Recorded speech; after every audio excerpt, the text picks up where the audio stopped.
समझ लो कि अजकल जो ना पूरी दुनिया ही बड़ी तत्ती हुई पई है, गर्म हुई पई है। एक वैसी गर्मी चलती पई है, ठीक है। एक मशरक़े वुस्ता दे विच अग लगी पई है, एक भारत दे विच अग लगी पई है, एक ताइवान दे विच अग लगी पई है, गज़ा वैसे सरदा पिया है, इस्लामाबाद दे विच फिर अग लग गई है, फिर गर्म हो गया। इकतदार दे ऐवानां दे विच दोबारा हलचल जिहड़ी ना मची पई है। बंद कमरिਆਂ ਦੇ ਵਿੱਚ ਲੱਤਾਂ ਤੇ ਲੱਤਾਂ ਰੱਖ ਕੇ ਬੈਠਕਾਂ ਹੁੰਦੀਆਂ ਪਈਆਂ ਨੇ। ਫੋਨ ਕਾਲਾਂ ਦੇ ਉੱਤੇ ਟਰਨ ਹੁੰਦੀ ਪਈ ਹੈ। इतिहादी जमातां ਦੇ ਜਿਹੜੇ ਦਰਵਾਜ਼ੇ ਨੇ ਉਹ ਬਾਰ-ਬਾਰ ਖੜਕਾਏ ਜਾ ਰਹੇ ਆ, ਅੱਗੋਂ ਕੋਈ ਖੋਲਦਾ ਨਹੀਂ ਪਿਆ। ਦੱਸਦੇ ਵੀ ਕਿ ਮੈਂ ਆ, ਫਿਰ ਵੀ ਨਹੀਂ ਖੋਲਦੇ।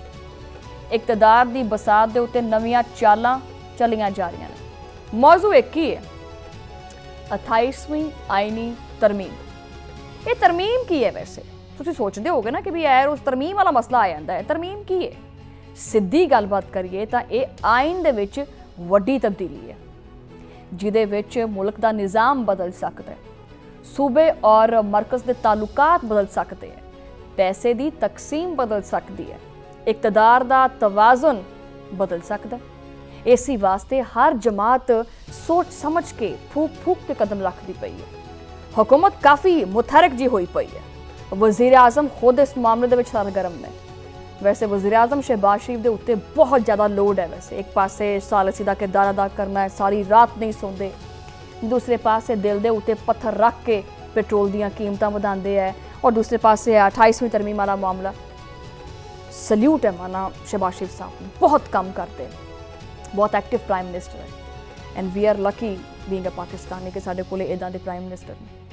बहरहाल स्पीकर कौमी असैंबली भी मैदान च ने, और वज़ीर दाखिला और राना सनाउल्ला इतिहादियां नूं नाल जिहड़ा ना मिलाउण दी कोशिश दे विच लगे ने। राना सनाउल्ला हमेशा ये काम करते हैं।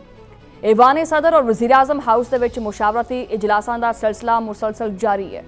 सदर मुमलिकत और वज़ीर आज़म दीयां मुलाकातां दे विच ये मामला सरे फहरिस्त रहा, यानी सब दा एजेंडा वड्डा है।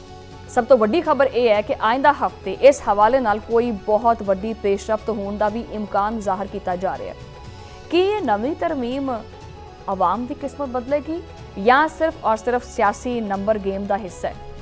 और वैसे भी आवाम को की लेना देना, वो तो बेचारी पेट्रोल दी कीमतों फसी पई है। ये वैसे वो सवाल है जो कि हर पाकिस्तानी के जहन दे विच चलदा पिया कि सानू की मिलना है इस 28वीं तरमीम दे विचों। हुकूमती सफ़ां दे विच इस वक्त दौड़ लगी पई है। हर बंदा चाहता है कि मैं नंबर 1 आवां, क्योंकि पाकिस्तान पीपल्स पार्टी की तरफों हजे तक कोई मुजवज़ा तरमीम के उत्ते तहफ़ुज़ात बरकरार ने। पीपल्स पार्टी वो खिलाड़ी है जिस तो बगैर पार्लिमानी मैच जितना हुकूमत वास्ते नामुमकिन है। यही वजह है कि मुस्लिम लीग नून की आला क़यादत, वज़ीर आज़म, स्पीकर कौमी असैंबली, वज़ीर दाखिला राना सनाउल्ला इन्हां तहफ़ुज़ात नूं दूर करने वास्ते मैदान दे विच आ गए ने। वो पीपल्स पार्टी नूं मनाउण दी हर मुमकिन कोशिश करते पे है। ज़राए ये दसते पे ने कि इस बारी मामला सिर्फ कानून साजी का नहीं है, बल्कि NFC अवार्ड और दीगर मालियाती अमूर का भी है। इकतदार के मुख्तलिफ ऐवानां दे विच इस वक्त जो गैर मामूली सियासी और पार्लिमानी सरगर्मी देखी जा रही है, वो इस गल का सबूत है कि दाल दे विच कुछ काला जरूर है। कौमी असैंबली और सैनेट के इजलासां दे विच भी जिहड़ा ना हुण 28वीं आइनी तरमीम का जिहड़ा शोर है वो सुनाई देंदा पिया। ऐवान सदर और वज़ीर आज़म हाउस दे विच मुसलसल मुशावराती इजलास होंदे पे ने। इतलात के मुताबिक सदर मुमलिकत और वज़ीर आज़म की हालिया मुलाकात दे विच भी यही मामला पहले नंबर ते रहा। दूसरे पासे इस्लामाबाद दे विच जिहड़ा ना वो इस्लामाबाद विच भी बिलावल भुट्टो ज़रदारी की ज़ेर सदारत पार्टी के सीनियर रहनुमावां दे नाल एक हंगामी बैठक हुई है। इस मुलाकात दे विच सैयद खुर्शीद शाह, नैयर बुखारी, नवीद कमर, कमर जमान कायरा और नदीम अफजल चंद वर्गे मंझे हुए सियासतदान शरीक हुए हैं। वैसे ये जड़े नाम ने बिलावल ज़रदारी नूं तां इंज घेरी लैणगे। इस इजलास का मकसद मुल्क की मजमूई सियासी सूरत हाल और 28वीं तरमीम के उत्ते तफसीली तौर के उत्ते गौर करना है।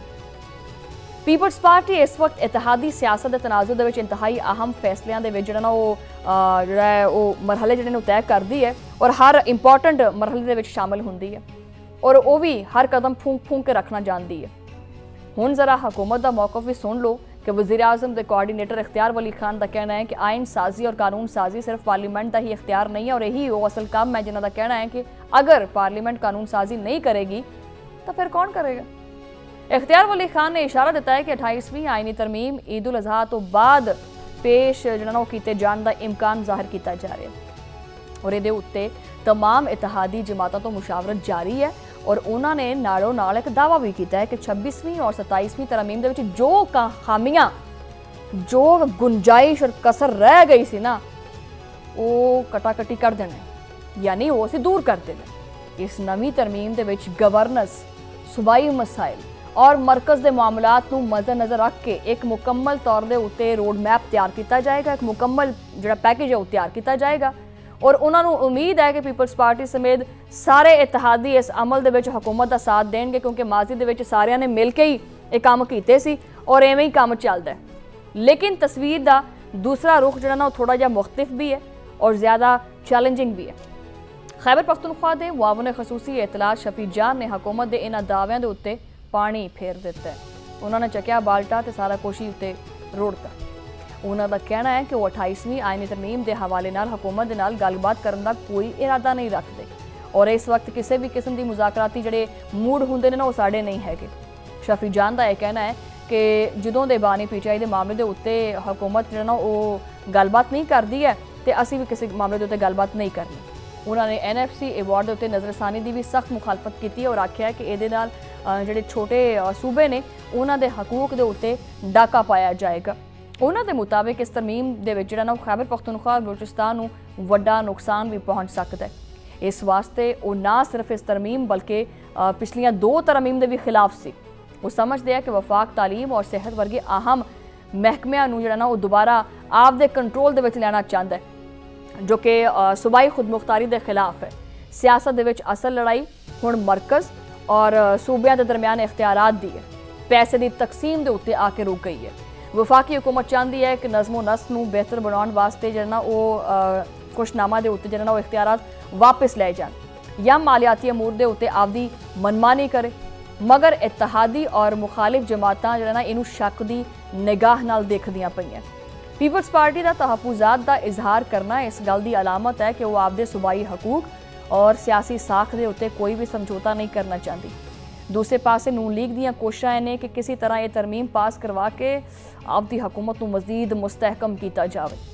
कि बिलावल भुट्टो और शहबाज शरीफ के दरमियान कोई बर्फ पिघलेगी या फिर ये 28वीं तरमीम सियासी महाजराई का एक नवा बूआ खोलेगी।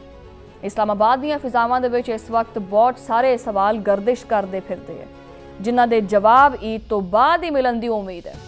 अवामी नुकता नज़र नाल देखा जाए तो आम आदमी नूं आईनी तरमीम के नंबरां विच कोई दिलचस्पी नहीं हैगी। उन्होंने दिलचस्पी हैगी है तो सिर्फ इस गल दे नाल हैगी है कि इस तरमीम दे विच की आटा सस्ता करना है, चीनी करनी है सस्ती कि बिजली सस्ती करनी है कि इस मुल्क दे विच कोई सियासी इस्तेहकाम आएगा या वही पुरानी कुर्सी की जंग कि मैं मेरी कुर्सी है वो आखी जी भाई मेरी कुर्सी है। हुकूमत का यह कहना है कि यह तरमीम जी है गवर्नेंस को बेहतर करेगी यानी आम आदमी के काम छेती होंगे और निज़ाम ठीक चलेगा मगर ऑपोजिशन इनू मरकज़ की ताकत वधाउण का एक हरबा करार देंदी पई है। अगर ये तरमीम वाकई आवाम के फायदे वास्ते हैगी है तो इनू सामने आना चाहिए लेकिन अगर ये सिर्फ और सिर्फ सियासी जोड़ तोड़ है तो ये मुल्क नू मजीद नुकसान हो सकता है। आइंदा चंद दिन पाकिस्तानी सियासत वास्ते इंतहाई अहम ने। एक पासे हुकूमत दीयां दौड़ां लगियां पईआं दूसरे पासे पीपल्स पार्टी की खामोशी और तहफुजात भी ने। अगर हुकूमत पीपल्स पार्टी नूं मनाउण दे विच कामयाब हो जाती है तो 28वीं तरमीम एक हकीकत बन जाएगी लेकिन अगर खैबर पख्तूनख्वा और बलूचिस्तान वर्गियां आवाज़ां मजीद उच्चियां होण लग पईआं तो वफाक वास्ते ये राह आसान नहीं होएगा। हुण देखना यह है कि ईदों बाद सियासत का जिहड़ा ये उठ हैगा ये किहड़े पासे नूं करवट लैंदा कि ये तरमीम वाकई 26वीं और 27वीं तरमीम की कोई कसर कढ़ेगी या फिर सियासत दे विच एक नवा भुचाल लैके आवेगी। सारियां दियां नज़रां पार्लीमेंट दे उत्ते जमियां ने जिथे मुल्क के मुस्तकबिल का फैसला होना है। 28वीं तरमीम महज एक कागज़ का टुकड़ा है या फिर पाकिस्तान की सियासत का रुख बदलने वाला फैसला कि हुकूमत आपदे इत्तेहादियां नूं नाल लैके चलेगी या एक कोशिशां सिर्फ कोशिशां ही रह जाणगियां। इस्लामाबाद विच होण वाली यह सरगर्मी दसदी है कि सियासी दर्जा हरारत वधण वाला है। वैसे ईद तो बाद का मंजरनामा की होएगा इसका फैसला सिर्फ पार्लीमेंट के ऐवान ही करनगे, असी नहीं कर सकते। लेकिन अलबत्ता असी ये जरूर कहने इस पूरी तहरीर दे विच मेरा नहीं ख्याल कि तुसी किते भी आवाम का कोई पॉइंट भी सुनिया होएगा या तुहानूं मैं कोई खुश मेरी गलती नहीं हैगी। मेरे तो ना कोई गिला शिकवा करना कि भाई मैं तुहानूं कोई चंगी खबर नहीं देंदी हैगी।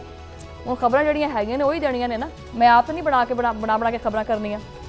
ਮੈਂ ਮਾਜ਼ਰਤ ਚਾਹੁੰਦੀ ਹਾਂ ਕਿ ਤੁਹਾਨੂੰ ਕੋਈ ਖੁਸ਼ਖਬਰੀ ਦੀ ਜਿਹੜੀਆਂ ਨੂੰ ਨਹੀਂ ਮਿਲਦੀ। ਇਹਦੇ ਵਿੱਚ ਇਹੀ ਸੀ ਕਿ ਆਵਾਮ ਦੇ ਫਲਾਹੋ ਬਹਿਬੂਦ, ਤਾਲੀਮ, ਸਿਹਤ, ਰੋਟੀ, ਮਈਸ਼ਤ, ਇਹਦੇ ਬਾਅਦ 'ਚ ਕੋਈ ਗੱਲ ਨਹੀਂ ਸੀ। ਇਹ ਇਕਤਦਾਰ ਦੀ ਬੰਦਰ ਬਾਟ ਹੀ ਲੱਗਦੀ ਪਈ ਹੈ, ਪਰ ਇਸ ਉਮੀਦ ਦੇ ਨਾਲ ਕਿ ਜਿਹੜੀ ਤਰਮੀਮ ਹੈਗੀ ਹੈ ਉਹ ਅਵਾਮੀ ਮੁਫਾਦ ਵਾਸਤੇ ਵੀ ਹੋਵੇ, ਸਿਰਫ ਔਰ ਸਿਰਫ ਹਕੂਮਤ ਵਾਸਤੇ ਨਾ ਹੋਵੇ।